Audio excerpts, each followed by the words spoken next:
Well, Greeny, you heard right there Mike Kafka say there were some things at the end we have to take care of. The Giants blew 4 fourth-quarter double-digit leads on the road this season, lost all the games. That's what they're going to be trying to clean up, and that's one of the reasons that they fired Brian Daboll and became the second team this season to fire their head coach. Mike Kafka, who's interviewed for 8 head coaching openings before, now gets an extended look for the rest of the season in his up-close personal interview. Meanwhile, the Packers defensive coordinator, Jeff Hafley, figures to be one of the prime head coaching candidates this offseason. He grew up in New Jersey, in Montville. He has 30 family and friends attending today's game. He's gotten the attention of front office members and owners across the league, and he'll have a chance to do his own sort of interview today with the Giants in the form of the defense that he lines up against the Giants offense. But the Giants become the second team to change head coaches, and it'll be a big opportunity today for Mike Kafka and Jeff Hafley.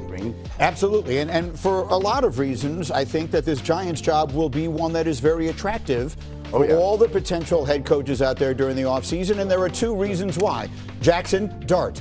2 words as for the reason. Right. People are going to want to come coach this kid, but there were questions about him. He's out today with a concussion because of his style of play, and that is a major factor, Teddy. Yeah, and it's that style of play. I mean, we talked about it here at length. I mean, it was inevitable what was going to happen if they continued to use him this way, if they could not get to him and he could not understand that the way that you're playing. Do you remember when we showed him diving from the sideline head first into another player, head to head? I mean, it's like you don't last.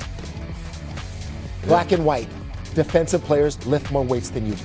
Okay, I mean, that's just the thing. We're stronger than you are. Every quarterback. I mean, Cam Newton was a big one too, but he ended up taking a lot of hits. You take these shots, you end up in the tent. This is what happens if you don't know how to manage a quarterback. You understand what Daboll was doing? I like Dabes. I was with him. Great coach. But, man, you put this guy in harm's way too many times, and Jackson isn't realizing how to play the position in the National Football League. You know, it's very collegiate is what it was, him trying to take on defenders. It doesn't survive. Yeah, listen, there's an art to learning how to run in the NFL as a quarterback, and I don't think anybody's telling them that the Giants shouldn't run Jackson Dart when he's back out there. This guy's a phenomenal athlete, and his legs will always be a threat for him. But really, again, it's something you just have to go through as a young quarterback. I will never forget. Listen, I ran for 1,000 yards in college. I get to the NFL, and in my second career start, I remember the huge wake-up call. We're playing the Redskins at that time, and it was like, oh my God, these guys aren't just trying to tackle me, they're trying to kill me. Yeah. Like, these guys are trying to get me out of this football game. Like LeVar Arrington, Sean Taylor, like every time I had the ball, it was like, there go Arrington out, right? And again, and this is, again, something you just have to go through. And Jackson Dart will learn from this.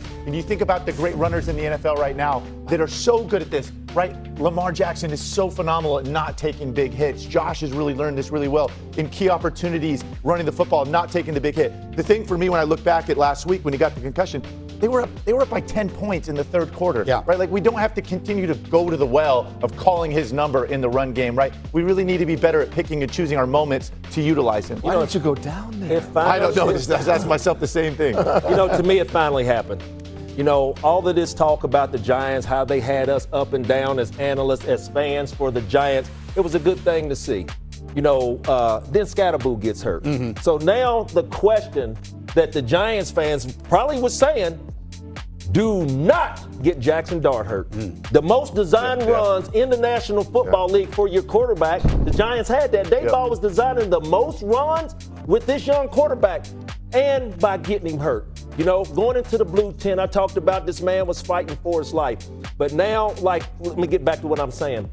You got the baby hurt. And when I say baby, that's the Giants organization. That's their baby. You got the baby hurt. So now you got fired. So you heard Burns talking about if there's a reason to fight, let's just continue to fight. That's one thing that I took from that, and I want to see what Jameis Winston is going to bring to this Giants team, see if he can uplift Well, them. all of us were watching it, and one of us said that, hey, that might have just done it. Yes. That might have got Brian Daboll fired right there. And because, look, that has nothing to do with the quarterback learning how to protect himself. Yeah. Design runs, you're telling him to be a running back. All right? That's different than a quarterback scrambling, leaving the pocket, learning how to protect themselves. When you run a design run, you expect him to run the ball like a running back. Yep. And so that's it. Look, I hate that Brian Daboll got fired, and we're putting an interim guy in there. I hate that interim head coach deal. But last night, Alex and I were talking about it. He has been interviewed several times for Kafka, to being a head coach. Yeah. So this is a free shot. All right, if it hits and all of a sudden they start winning and world beaters, great, he keeps the job. If not, which I expect, that they're not going to do anything. And look, part of the reason why Brian Daboll's sitting right here, you guys talked about it.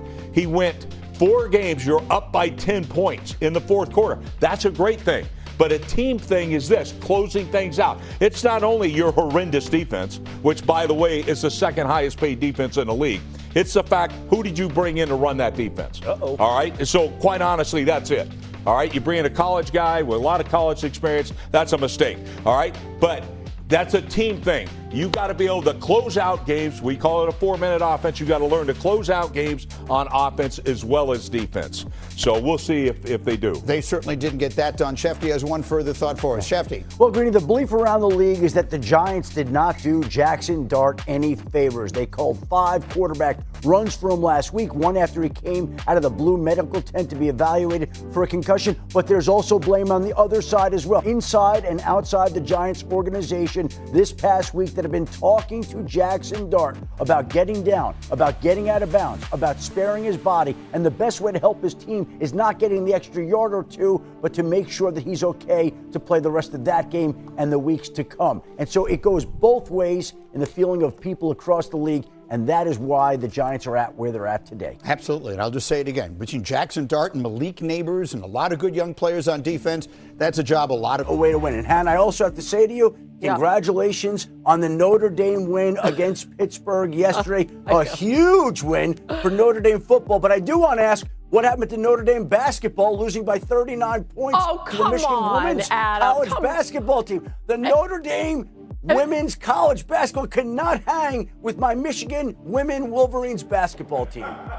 Nice, Adam. And here in the commercial break, I was congratulating you on your Michigan football win. But now, and I'm congratulating you on the Notre Dame football team, the football team, not the women's basketball team. All right, Hannah Hidalgo will be back to get you, Adam, as will Hannah Storm. Believe me, I'm not done with you, my friend. We'll see you on Countdown, top of the hour. I can't believe you did that. Hilarious. He went there. Listen, it is as close as a must-win as you can get in Week 11 for Patrick Mahomes and the Chiefs today in Denver. KC's 5-4 record, it's tied for its worst 9-game start since Mahomes became a starter in 2018. And as it stands right now, not only does KC not lead the AFC West, but they are on the outside looking in on the playoffs. We go now live to Denver, where the temps should approach 70. Dan Graziano first on the field. He joins us now. Okay, Graz. Hey, look, the Chiefs. Not yet, but it will get there. You're right. It is cold right now in the 40s. But the Chiefs, they struggled to protect Patrick Mahomes in that Week 9 loss to the Bills. What are they doing to correct those issues today? Getting back to sort of what they've been doing for most of the year, Brian. Look, they have protected Patrick Mahomes much better this season. When I talked to their offensive coordinator, Matt Nagy,